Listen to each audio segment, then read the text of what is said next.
না, এবার আর বলতে হয়নি, এবার নিজের থেকে এনে আমার হাতে পরিয়ে দিল। কি বলো তো, সবুজ কাঁচের চুড়ি। তো দিনটা ছিল শ্রাবণ মাসের প্রথম সোমবার।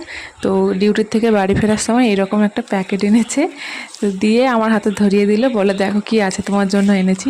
তো বাইরের থেকে দেখা যাচ্ছিলো একটা নেল পালিশ, তো ভেতরে আর কি আছে জানি না। তো খুলতে গিয়ে বুঝতে পারলাম যে এটা বোধহয় কাঁচের চুড়ি। আর এই নেল পালিশটা দেখে আমার এত হাসি পাচ্ছে। এই কালারের নেল পালিশ আমি আগে কোনোদিনও পরিনি। আর এই ঠোঙার মধ্যে ছিল দেখো একটা লকেট, চেন, লকেট দেওয়া চেন। মানে কাঁচের চুড়িটা মানলাম যে হ্যাঁ এখন ট্রেন্ডিং, সবাই পরছে। আর এই যে লকেট আর নেল পালিশটা আমার কাছে মানে সত্যি আনএক্সপেক্টেড ছিল।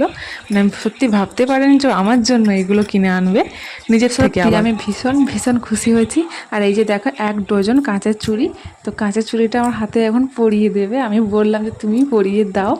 তো ও প্রথমে আসছিল না ক্যামেরার সামনে, বলে ওর গায়ে জামা পরা নেই, তো ক্যামেরার সামনে আসতে চাইছিল না। আমি বলি ঠিক আছে, ক্যামেরার সামনে আসার দরকার নেই। দেখো মুখ বাড়িয়ে আবার দেখছে উকি দিয়ে, তুমি পরিয়ে দিলেই হবে।